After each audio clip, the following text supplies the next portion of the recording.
probably the poster child for 10-2 right now. We've been talking about being 10-2 really since they lost to A&M is Notre Dame. All right, now Notre Dame, in my estimation, they don't control their own destiny, but they control their own destiny as much as you can without controlling your own destiny, if that makes sense. We'll unpack it all together right now. Make sure you're subscribed right here to the On3 YouTube channel. Massive game this weekend for Notre Dame. Going to Pitt. College game day going to be there. Our very own Zach Herbst, who's sitting behind me, going to be there. So make sure you're locked in. We'll have a reaction for you after that. But if you want to get to the game, maybe you're in Pittsburgh. Maybe you're a Notre Dame fan just thinking about making the trip out to this one, and you want to buy tickets. The best way to do that, hear me clearly, GameTime. All right, GameTime, fast, easy, safe, effective, affordable way to buy tickets. I keep stressing this because I think it's the best feature they have, or my favorite feature they have, rather. You can see the view from your seat before you purchase the ticket. Also, you can buy tickets like last minute. You get to Pittsburgh and just there for the weekend to kind of hang around the game and be around the game, but then you see those ticket prices start to drop closer to game time. You're like, okay, I'm locked in. I'll buy a ticket. You can track that in real time using the GameTime app. So if you hear nothing else, hear this. Take the guesswork out of buying tickets. Download the GameTime app, okay? Create an account and use code HARDCOUNT for $20 off your first purchase. Terms apply. Again, create an account, redeem code HARDCOUNT, HARDCOUNT for $20 off. Download the GameTime app today. Last minute tickets, lowest prices guaranteed. Get to the freaking game with GameTime, all right? Appreciate y'all being boots on the ground using GameTime, and appreciate GameTime bringing y'all the show today. So here's my thing with Notre Dame. To elaborate on what I just said.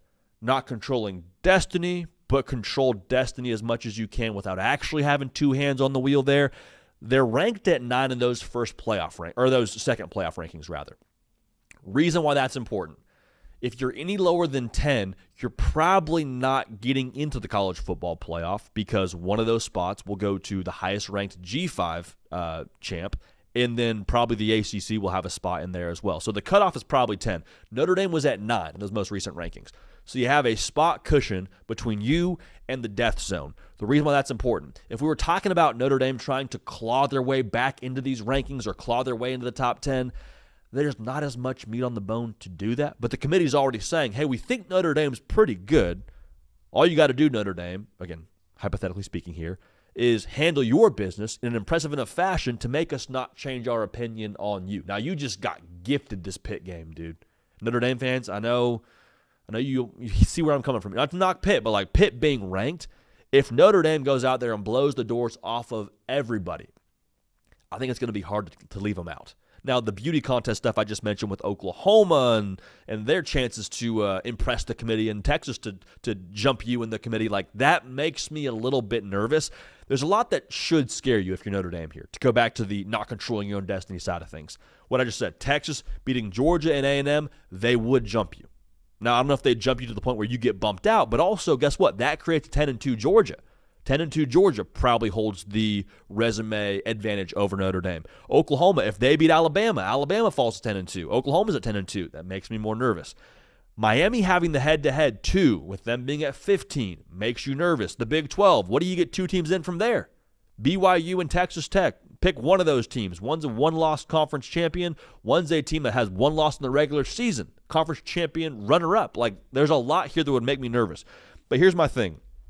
If you can just make your 10-2 look as impressive as possible, and I'm not talking like, hey, we won by 7 against Pitt, or hey, we won by 7 against Samford and Syracuse. Like, do not give the committee a reason to have a conversation about you. Make them regret they put you at 9 in these college football playoff rankings, because that is too high for them to drop you multiple spots if you win every game by 40 the rest of the way. One of my favorite movies, Remember the Titans. There's a great quote in that movie. He says, run it up, leave no doubt. Marcus Freeman, run it up, leave no doubt. Because I think if you win every game by 40, that discussion is going to be really awkward to approach in that room of 12 people. Well, hey, I know we had Notre Dame at 9 a couple weeks ago, but, a couple other teams look good too. Dog, they won by 40. How are we supposed to drop them? That's the conversation you want to create here if you're Notre Dame. How are we supposed to drop them? And I think the good thing for Notre Dame, they're sort of finding their offensive footing, it feels like to me, at the right time. The way that CJ Carr seems to be more comfortable pushing the football downfield. The cosign he got from Tom Brady. should count for something with what they think of his game right now. Just keep on applying pressure, Notre Dame. Keep on scoring points. Don't give us the hypothetical reason to say, well, if they played this team on a neutral site, how would it look? No, they beat everyone by 40. That's kind of the approach here that I think you have to have if you're Notre Dame. So my thesis is 10-2 could get you left out if it looks the wrong way. 10-2 could get you in if it looks the right way. My feeling is we're doing this whole exercise of talking about 10-2 teams and the chaos that would ensue and what happens if everyone's 10-2. The reality is not everyone's going to be 10-2. The likelihood is, the forecast is, there is a smaller percentage chance of us having a 10-2 logjam than this making sense at the end. So the fact that Notre Dame's at 9, I think you got to feel excited about. But, I mean, you grab that thing with two hands, you don't let go, and you score as many points as freaking possible so you don't make it a conversation on Selection Sunday. Cato, Notre Dame, I think, is the most interesting team in this whole discussion of going 10-2 as it stands right now. They're kind of the vibes guy of the college football playoff. You got to give good vibes here to finish out the regular season. The Pitt game's huge. What do you think of the Irish here down the stretch, brother?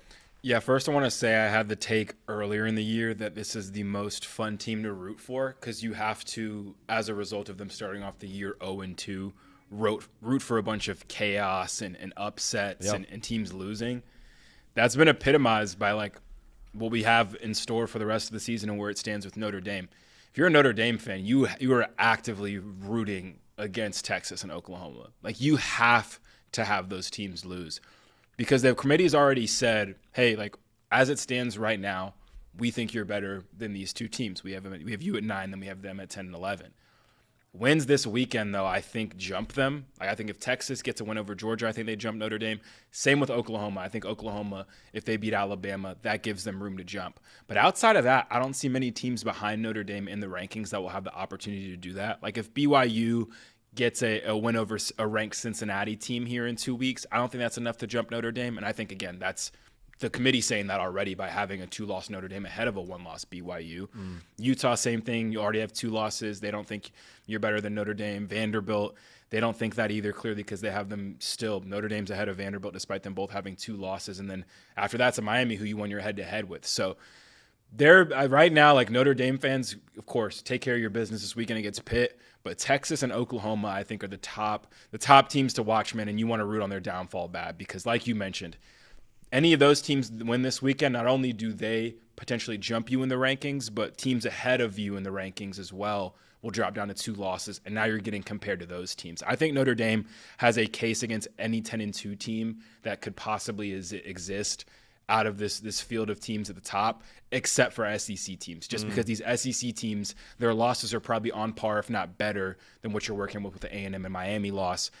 And they're just rigor of their schedule playing each other. I think you can give them the case that, okay, sure, we both have 2 losses, can measure the merit of those losses however you want. But at the end of the day, we went to Death Valley. We played Alabama. We played Texas. Like whatever the case is for any of those teams, week in and week out, I think the schedule is just harder to where it puts Notre Dame at a tough spot compared to the SEC teams. Everyone else, I think they're good, but Notre Dame fans close on the SEC and hoping for favorites to win the rest of the way, I think, because they're in a good spot on the fringe, and it can only get better if you get some more 3-loss teams around you in the rankings. I'm fascinated to see if we get a 10-2 Vandy and a 10-2 Notre Dame. That's a tough one, yeah. Because I think if you swapped their spots and said, Notre Dame, you're outside looking in, put you at 13, 14 spot, right where Vandy is, you put Vandy in the top 10, like I kind of would almost have the same discussion we're having now. Neither team really has that much left on their schedule to go and like prove a point. Like Vandy's going to play a ranked Tennessee, which is a spot back from where Pitt is right now. In Neyland, so maybe that gives you some juice. But,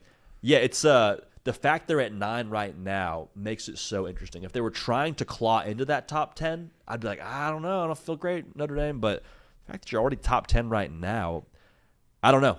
That's a tricky spot. That's the thing. Like I thought about the Vandy case against the Notre Dame, but they're at 14. So it's like the committee has already said, you're Notre Dame, we think you're 4 or 5 better teams, better than Vanderbilt, and you'll have the same record right now. Yeah. So does a win over Tennessee bump you up that many spots? No. But what does is the losses to Texas, losses to Oklahoma, all of a sudden those teams drop out. And maybe Vanderbilt's closer to your heels, but I think just the snapshot of these rankings having you that far ahead of Vanderbilt tells me that there's not really much Vanderbilt can do with a win over Kentucky or a win over Tennessee to put yourself ahead of Notre Dame. So we'll see, but it could be an interesting debate if we see 3-loss Oklahoma, 3-loss Texas, maybe BYU drops another one, maybe Utah. All of a sudden, Vanderbilt could gain ground. But if I was a Notre Dame fan, I'd be much more worried about the Red River bunch than Vanderbilt. Dude, what a time for YouTube TV and ESPN to break up if you're a Notre Dame fan. Don't get me started. Because you're like, if we're Notre Dame, we can't watch our games on ESPN. They're all on Peacock. Yeah. But we want to watch what Oklahoma's doing, what Texas is doing. How do we have those all? So you got to break out the multiple screens.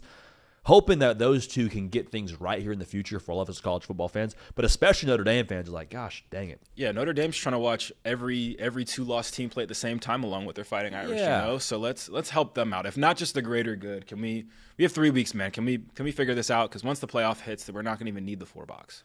Every game's on one at a time. Yeah, good point. I guess I say that. I guess Notre Dame does play on ABC this weekend, but for the most part now, they're not going to be on that family of networks, but I digress.